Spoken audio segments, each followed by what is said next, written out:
নমস্কার,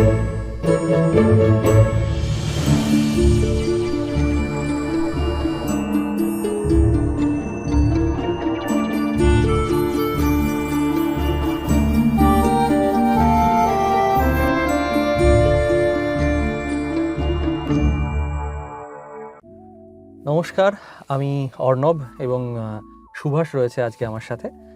তো আমরা ভাবলাম যে এই সপ্তাহে তো শার্লক আসছে, আপনারা জেনেই গেছেন। তো সুভাষের সাথে একটু আড্ডা হলে কেমন হয়, সেই জন্যই আজকে সুভাষকে ধরে বেঁধে নিয়ে আসা হয়েছে। এখন রাত 10:05 এবং সুভাষ মানে একদম টাইমেই এসেছে। 8:30 আসবে বলেছিল, একদম ঠিক 9:45 ঢুকে গেছে, তো টাইমেই এসেছে। তো সুভাষ, এই যে তুই সবসময় লেট করিস, এর রহস্যটা কি? মানে কেন তুই সবসময় লেট করিস? ওয়াই? আমি অ্যাকচুয়ালি ভাবতে আসি।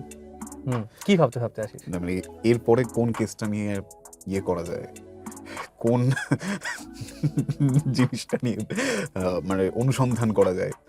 তো সেই জন্য আর কি আমি একবার শুনেছিলাম, কোনো একজন বিখ্যাত মানুষ বলেছিলেন যে সবসময় সমস্ত ইন্টেলিজেন্ট মানুষ লেটেই সমস্ত কাজ করে। যেমন কোন বিখ্যাত মানুষ বলেছিলেন এটা? নিজের মনের কথা কি নিজেকে বিখ্যাত মানুষ বলে নিজেকে দিয়ে চালাচ্ছি, সেরকম ব্যাপার নয় তো নাকি? না, বিষয়টা হচ্ছে কি বলতো, মানে সিরিয়াসলি কিছু বলবো না, লেট হয়ে যায়। তো ব্যাপার হচ্ছে, আমি ভাবছিলাম তোকে জিজ্ঞেস করবো, এই যে ধর তুই শারদ দত্ত করিস বা শার্লক হোমস করিস, এই দুটোর মধ্যে ডিফারেন্সিয়েট কি করে করিস? মানে খুব অনেস্টলি শারদ দত্ত চরিত্রটা সৃষ্টিই হয়েছে মানে একটা শার্লক হোমস থেকে অনুপ্রেরণা পেয়ে, ঠিক আছে? তো সেইখানে যখন শার্লকের চরিত্র তুই অভিনয় করিস বা শারদ দত্ত চরিত্র অভিনয় করিস, তখন কোন চরিত্র অভিনয় করার সময় কি মাথায় রাখতে হয় বা কি মাথায় রাখতে হয়? এটা আমার মনে পড়ছে প্রথম দিন যেদিন শারদ দত্ত প্রথম রেকর্ড করতে এসেছিলাম তোমার বাড়িতে। তুই প্রথমে শার্লক করিসনি না, তুমি শারদ দত্ত করিস? শারদ দত্ত করেছিলাম। তো আমি প্রথম দিনই তোমার ঘরে একটা ছবি দেখেছিলাম যেখানে শার্লকের অনেকগুলো চরিত্র আঁকা রয়েছে। আমি সেখান থেকে প্রশ্নটা করেছিলাম যে আচ্ছা, তুমি কি শার্লকের অনেক বড় ফ্যান? এই শারদ দত্ত ক্যারেক্টারটি কি শার্লকের থেকে অনুপ্রাণিত বা এরকম কিছু একটা? Sharad Dutta Hazra SH, Sherlock Holmes SH, ওইভাবে পরবর্তীকালে ইয়ে করেছিল। তো শারদ দত্ত আর শার্লকের মধ্যে না মানে ডিফারেন্স যেটা হচ্ছে, শারদ দত্ত ক্যারেক্টারটা কোনোদিনও আগে কেউ করেনি, মানে হয়তো করেছে যেটা আমার কানে আসেনি। এটা ঠিক, রেডিওতে করেছে বেশ কয়েকজন, অল ইন্ডিয়া রেডিওতে, বাট হ্যাঁ যেটা আমার কানে কোনোদিনও আসেনি। কিন্তু শার্লক অনেকেই করেছে যেটা আমি নিজে শুনে বড় হয়েছি। তো আমার যেটা হয়েছে যে শারদ দত্তটাকে আমি নিজের ক্যারেক্টার হিসেবে তৈরি করেছি, সেটা নিজের মতো করে একটা ক্যারেক্টার তৈরি করেছি। আর শার্লক হোমস যেটা আছে সেটা তো মানে যেটা দর্শক শ্রোতা অ্যাকচুয়ালি শুনে এসছেন, শ্রোতা বন্ধুরা আমাদের, যেভাবে প্রথম থেকে আমার এখনো পর্যন্ত মনে পড়ে যে প্রথম শার্লক যেটা আমার করেছিলাম সেটা আমার খুব বেশি ফেভারিট। এবং এটার অনেকটা তো কৃতিত্ব ডিরেক্টর স্যার অর্ণব মন্ডলেরও যায়, কারণ স্ক্রিপ্টে ছিল। আচ্ছা যাই হোক, হ্যাঁ বল। এটা ছিল না তো আচ্ছা ঠিক আছে, ভালো বল। আমি টাকা পয়সা পেতাম না তো তোমার যেটা পেতিস না, যাই হোক। হ্যাঁ, তারপর অনেকটা না মানে এটা তোর মনে আছে তোকে আমি কয়েকটা ভিডিও এগুলো ওগুলো দেখে তারপরে আমি কোনো মানে যারা আগে করে এসেছেন তাদেরটা শুনেছি এরকম নয়, আমি শুধু দেখে গেছি যে কিভাবে হচ্ছে বিষয়টা। হ্যাঁ, যে শার্লককে কিভাবে ওনারা রিপ্রেজেন্ট করছেন, হ্যাঁ, তো সেটা কতটা ইয়ে হবে। তো তারপরে একটা যে তুমি সবসময় বলো, সেটাকে আমি মানে বুঝতে পারছি না কি বলে দেবো কিনা, সেই এটা ফাস্ট স্লো। হ্যাঁ, ওটা আমরা ট্রাই করি, চেষ্টা করি। অবশ্যই একটা ফাস্ট স্লো কম্বিনেশনে আমরা কিছু ডায়লগ বলার চেষ্টা করি, এই ম্যানারিজমটা যদি আনা যায়। এক্স্যাক্টলি। এবং সেটা আমার যেন মনে হয় যে তোমার দেখানো প্রত্যেকটা শার্লকের মধ্যেই সেটা ছিল, এবং ক্যারেক্টারটা ইটসেলফ ওটাকে একটা স্ট্রং পয়েন্ট বানায়। এইটা আমার খুব ভালো লাগে। যেভাবে শারদ দত্ত করতেও একটা বেশ মজা আসে, সেরকম মানে প্রথমবার যখন আমি এটা শুনেছিলাম যে আমাকে শার্লক করতে হবে, তো ওটা তো মানে একটা প্রাপ্তি ছিল। আমি শার্লক করছি, কোনো একটা ক্যারেক্টার, হিস্টোরিক্যাল ক্যারেক্টার আমি করব, আমার লোকে শুনবে, আমাকে মানে তারপরে মানুষ ভালো বলেছেন, কারোর ভালো লেগেছে খারাপ লেগেছে সেটা তো অনেকই, কিন্তু ইটস গুড, মানে এটা এনজয় করি অ্যাকচুয়ালি।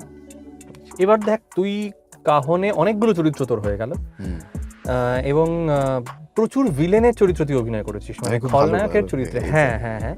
তো এই যে ধর প্রচুর খলনায়কের চরিত্র তুই অভিনয় করেছিস এবং নায়কের চরিত্র তো করিসই, তো এই ভিলেনের চরিত্রে অভিনয় করতে গিয়ে কখনো মনে হয়নি আরে এইটা তো আমারই মতো চরিত্র?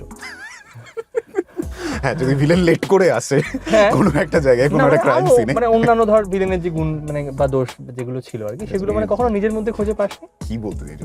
আমি জিজ্ঞেস করছি, মানে এইভাবে কে বলে? খোলামেলা আড্ডা হচ্ছে। ও আচ্ছা, জিজ্ঞেস করছি, বল। যা প্রিয় ভিলেন, মানে প্রিয়, মানে অভিনয় করা প্রিয় ভিলেনকে? আমার নিজের, হ্যাঁ মানে কাহনে অভিনয় করেছিস, বেশ কিছু ভিলেন করেছিস, কিছু তো একটা নিশ্চয়ই থাকবে যে ফেভারিট। অ্যাকচুয়ালি না আমার ভিলেন করতেই ভালো লাগে। এক্স্যাক্টলি, হ্যাঁ। তো এইরকম ভাবে না নীল পাস নিজের সাথে, হ্যাঁ হতে পারে, এক্স্যাক্টলি এক্স্যাক্টলি।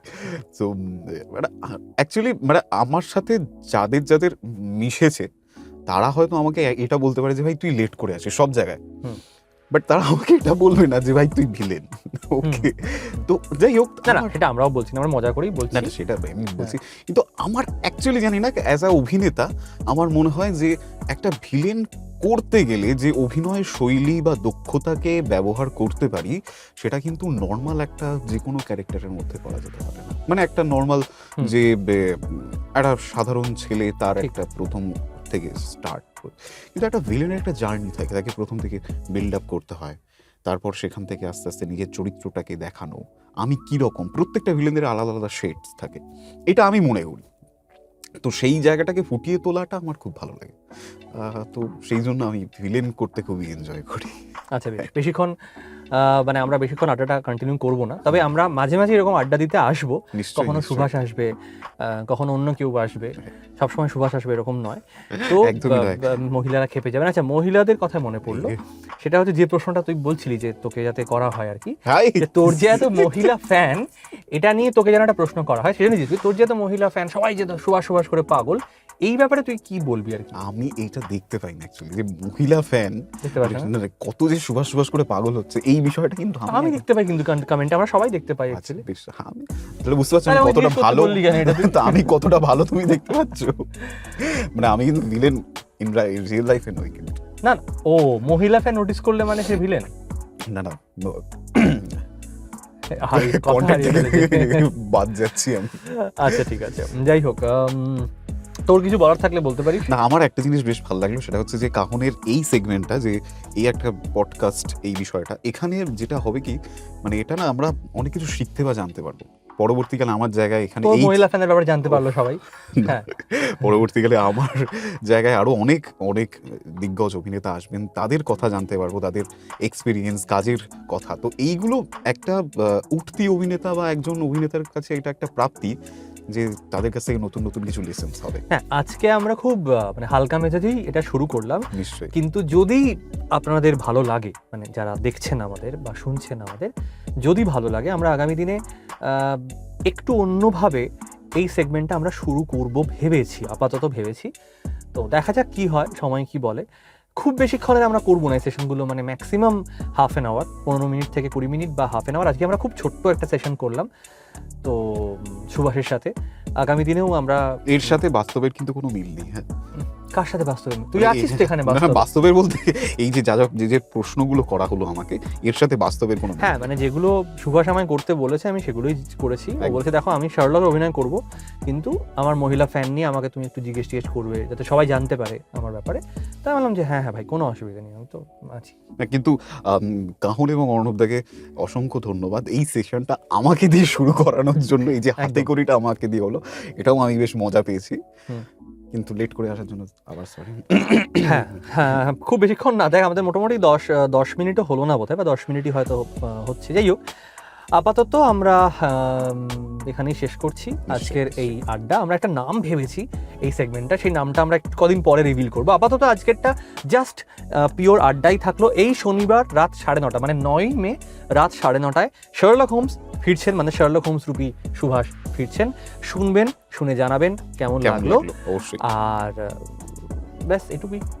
একদমই, শুনতে থাকুন, সাথে থাকুন, আমরা আপনাদের সাথে থাকবো, আপনারা আমাদের সাথে থাকবেন, তাহলে কাহন আরও দীর্ঘজীবী হবে। একদম, সাহিত্য দীর্ঘজীবী হোক।